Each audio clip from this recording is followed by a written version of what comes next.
सबसे पहले आपको यूटिलिटी टाइप सर्विस में लिखना है DES मैरिज सर्टिफिकेट। इसमें आपको ओके करना है। इसके बाद आप पहचान की ऑफिशियल साइट पर आ जाएंगे। यहाँ पर ये साइट जैसे ओपन होगी, आप थोड़ा सा नीचे स्क्रॉल डाउन करेंगे। यहाँ पर विवाह के लिए आवेदन आपका ऑटोमेटिक सिलेक्टेड है, प्रवेश करें पर क्लिक करना है। इसके बाद आपकी विवाह की जो जन्म तारीख है, सबसे पहले आप देखें तो विवाह की जो दिनांक है वो आपको लिखनी है। उससे पहले आपको क्लियर कर दूं कि विवाह की दिनांक के दिन जो दुल्हन है उसके 18 और दूल्हे के 21 वर्ष पूर्ण होने अनिवार्य है। यहाँ पर हम जो डेट है वो सेलेक्ट कर लेते हैं जिस तारीख को इनकी शादी हुई थी। तो इसमें मैं एक और चीज़ क्लियर कर देना चाहता हूँ कि कुछ जानकारी है जो पर्सनल होती है तो वो मैं यहाँ पर हाइड रखूँगा, ब्लर रखूँगा। तो मैं आपको बता रहा हूँ उस हिसाब से आपको लिखनी है। तो ये आप कई बार कमेंट करते हैं कई लोग कि आप जानकारी मतलब ब्लर क्यों रखते हैं। तो ये कुछ गूगल की पॉलिसी होती है और हमें किसी की पर्सनल इन्फॉर्मेशन किसी के साथ शेयर करने की वैसे भी आज़ादी नहीं है। हम उनकी जो परमिशन है उसके बिना उनकी पर्सनल जो इन्फॉर्मेशन है वो हम डिस्क्लोज़ नहीं कर सकते। तो इसलिए हमें हाइड रखना सही लगता है। बाकी मैं जो बोल रहा हूँ वो आपको लिखना है और जो भी आपकी जानकारी वो आपको भरनी है। तो यहाँ पर आप देखें तो विवाह स्थल का पूर्ण पता जहाँ पर आपकी शादी हुई थी उसका हिंदी में आपको लिखना है गूगल हिंदी इनपुट की सहायता से, और पास वाले ऑप्शन में आपको वापस से सारा इंग्लिश में दर्ज कर देना है। तो यहाँ पर आपको कोई कंफ्यूजन नहीं है। जिस जगह कंफ्यूजन हो सकता है वहाँ पर मैं ब्लर नहीं रखूँगा, बाकी चीज़ें मैं ब्लर रखूँगा क्योंकि ये किसी की प्राइवेसी का सवाल होता है तो हम डिस्क्लोज़ नहीं कर सकते। यहाँ पर आपको जो शहरी इलाका या ग्रामीण चयन कर लेना है। उसके बाद में आपको अपना जो ज़िला है वो चयन कर लेना है। ये सारी जानकारी आपको विवाह संबंधी मतलब आपका विवाह स्थल है वहाँ से चयन करनी है। आप कौन से पंचायत रजिस्ट्रार में भेजना चाहते हैं उसका चयन कर लेना है और गांव का नाम आपको चूज़ कर लेना है। उसके बाद में आती है वर्ग का विवरण। तो सबसे पहले आपको जो दूल्हा है उसके जनाधार को आपको यहाँ पर जानकारी लिखनी है। उससे पहले आपको जनाधार की KYC करवा लेनी ताकि नाम का या जन्म तारीख का कोई डिफरेंस ना रहे। जैसे आप यहाँ पर लगाएंगे जनाधार नंबर, यहाँ पर सभी के नाम आ जाएंगे। इनमें से आप दूल्हे को चूज़ कर लेंगे, ऑटोमेटिकली यहाँ पर फिलअप हो जाएगा। उसके बाद में आपको उसके जो आधार कार्ड नंबर है वो वेरीफाई करने होते हैं। कई बार ये नहीं होता है तो भी आपको वापस से ट्राई करके करेंगे, आपका ये काम हो जाएगा। यहाँ पर आपको दूल्हे के पिता का जो नाम है वो आपको हिंदी में दर्ज करना है। ऊपर जो दूल्हे का नाम है वो ऑटोमेटिकली जनाधार से आ जाएगा। तो यहाँ पर दूल्हे के पिता का नाम आपको यहाँ पर दर्ज करना। आप नॉर्मली जो गूगल हिंदी इनपुट है उससे दर्ज कर सकते हैं। उसके बाद में आप देखें तो वर की जो माता है उनका नाम यहाँ पर आपको दर्ज करना है। तो इसमें जो जानकारी है सारी आपको दूल्हे की भरनी है। तो काफ़ी सिंपल फॉर्म है, आप भी आवेदन कर सकते हैं। इस फॉर्म के लिए आपको क्या क्या डॉक्यूमेंट लगेंगे, कैसे इसकी प्रोसेस होगी, तो उसका भी वीडियो मैंने बनाया हुआ है। आपको मैं आई बटन और डिस्क्रिप्शन में उसका भी लिंक प्रोवाइड कर दूंगा। बाकी भी आपके मन में कोई सवाल है तो आप कमेंट कर सकते हैं। ये सारी जो जानकारी है हम दूल्हे की लिख रहे हैं। तो दूल्हे की जो जन्म तारीख है वो यहाँ पर हम फिलअप कर देते हैं। तो एक चीज़ मैं आपको क्लियर कर दूं, आपको जन्म तारीख जो है वो आपकी पूर्ण होनी चाहिए तभी आपका मैरिज सर्टिफिकेट बनेगा। यहाँ पर आपको भारतीय सेलेक्ट करना है, आपकी जो जाति है वो चयन करनी है, यहाँ पर हिंदू चयन करना है, मुस्लिम जो भी है वो चयन करना है। उसके बाद में आप कहाँ तक पढ़ा हुआ है दूल्हा वो चयन करना है। यहाँ पर आपको अपने ज़िले का चयन करना है। उसके बाद यहाँ पर पिन कोड नंबर लिख देने हैं। जहाँ पर भी स्टार मार्क आपको रेड दिख रहे हैं वो आपको भरने अनिवार्य है। जो भी आपकी ईमेल आईडी ऐसी चीज़ें आप खाली छोड़ सकते हैं, कोई प्रॉब्लम आपको नहीं आएगी। जहाँ पर स्टार मार्क नहीं है वो आप खाली छोड़ दें। यहाँ पर आप दूल्हे के जो मोबाइल नंबर है वो यहाँ पर आप दर्ज कर देंगे। तो ये सारी जानकारी मैं आपके साथ में शेयर कर रहा हूँ। आप भी इस तरह से अपना मैरिज सर्टिफिकेट बनवा सकते हैं, या फिर कोई ई मित्र संचालक तो आप किसी का भी मैरिज सर्टिफिकेट ऐसे बना सकते हैं। उसके बाद में ये सारी जानकारी आपकी कंप्लीट होने के बाद सेम चीज़ आपको वापस वधू की भी दोहरानी है। तो अगर आपके जो वधू है उनका जनाधार अलग है तो उनका नंबर यहाँ पर दर्ज करने हैं। उसके बाद ऑटोमेटिकली लिस्ट आ जाएगी। इस लिस्ट में से दुल्हन को सेलेक्ट करना है। दुल्हन को सेलेक्ट के बाद उनके पिता का नाम और माता का नाम लिखना। उससे पहले उनका जो आधार कार्ड नंबर है वो यहाँ पर आपको दर्ज कर लेना है। तो यहाँ पर हमें आधार कार्ड नंबर दर्ज करना है। जैसे ही ये आधार वेरीफाई होगा पीछे राइट का निशान आ जाएगा। तो जानकारी अगर आपको ब्लर लग रही तो मैं आपको एक बार फिर क्लियर कर रहा हूँ। मैं सारी आपको जानकारी बोलकर बता रहा हूँ, फिर भी आपको कंफ्यूजन हो तो आप कमेंट कर सकते हैं। बाकी मुझे जानकारी ब्लर रखना का कुछ कारण है तो वो रखनी ही पड़ेगी। यहाँ पर हम दुल्हन के पिता का नाम हिंदी में लिख देंगे, दुल्हन की माता का नाम हिंदी में लिख देंगे। उसके बाद में आपका वापस से ये सारी चीज़ें आपको इंग्लिश में भी भर देनी है, जो कि पास में दिए गए कॉलम में आपको इंग्लिश में भरनी है, जहाँ लिखा हुआ है कि आपको अंग्रेजी में लिखना है। उसके बाद आपको जो दुल्हन है उसकी जन्म तारीख लिख देनी है। तो यहाँ पर इंग्लिश में हम कंप्लीट नाम लिख देते हैं।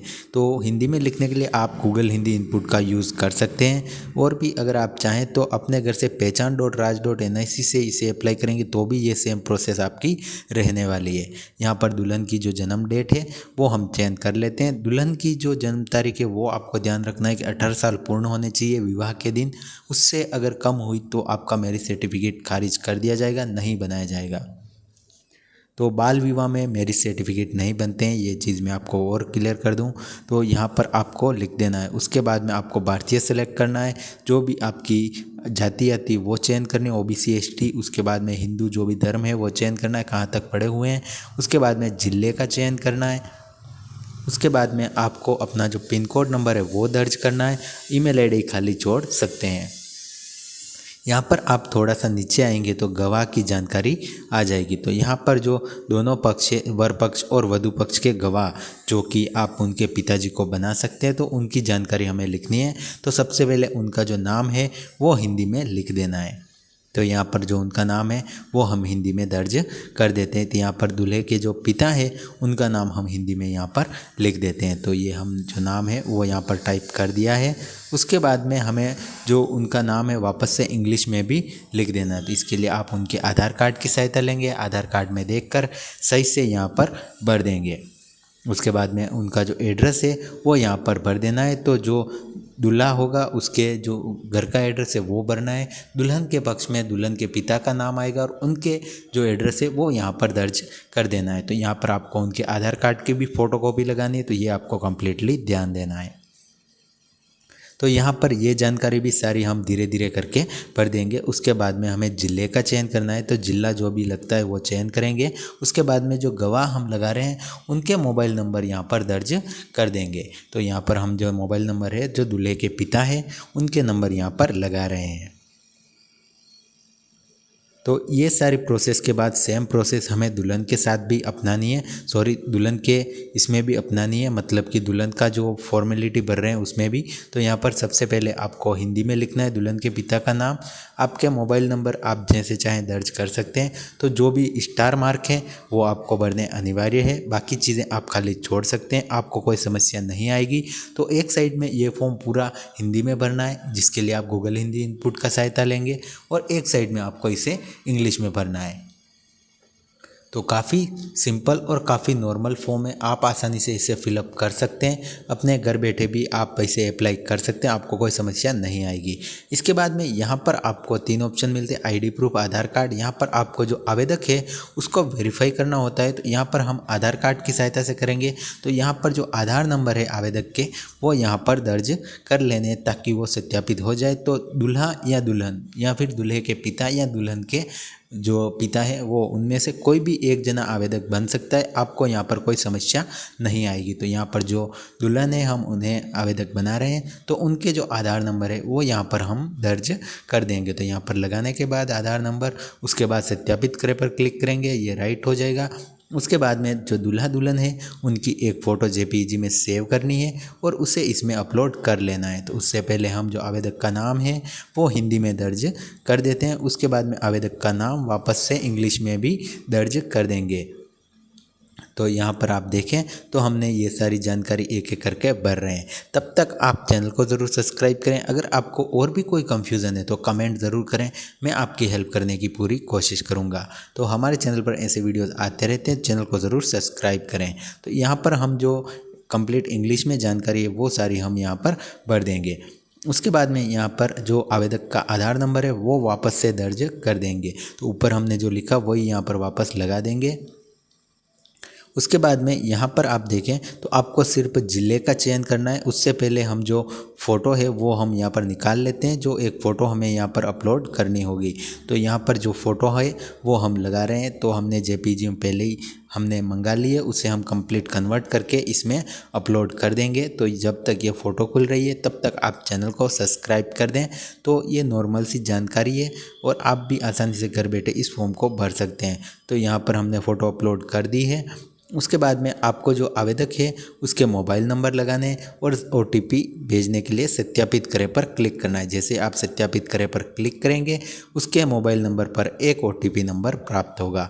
वो OTP नंबर वापस से आपको इसमें दर्ज करना है। तो यहाँ पर सत्यापित करें पर क्लिक कर रहे हैं। तो हमने क्लिक किया तो जो OTP है वो यहाँ पर आ जाएगा। तो यहाँ पर हम जो OTP है जो हमें प्राप्त हुए हैं वो हम यहाँ पर लगा देते हैं। तो आपके मोबाइल में रिचार्ज होना चाहिए। बाकी अभी कहीं ऐसी OTP होती जो नहीं आती है तो आपको OTP सत्यापित करें पर क्लिक करना है। OTP verification successful. यहाँ पर आपको जो कैप्चा कोड दिया गया है वो आपको दर्ज कर लेना है। इसके अलावा कोई भी ब्लैंक अगर आपका छूटता है तो ये फॉर्म आपको बता देता है कि आपको ये चीज़ सही करनी है। तो यहाँ पर हमें ये चीज़ जो छूटी हुई थी वो हमने सही कर दी। इंद्राज करे पर क्लिक करेंगे। यहाँ पर वापस से कोई प्रॉब्लम है तो यहाँ पर बता दी गई है। तो वापस से हम ऊपर जाएंगे, इस प्रॉब्लम को सॉल्व करेंगे। तो यहाँ पर जो वर है उसका जो आधार नंबर है वो वेरीफाई नहीं हुए थे। हम वापस से इसमें जो नंबर है वो लगाएंगे और वापस से उसे वेरीफाई कर देंगे। तो एक भी चीज़ जब तक खाली रहेगी यहाँ पर आपका जो फॉर्म है वो सबमिट नहीं होगा।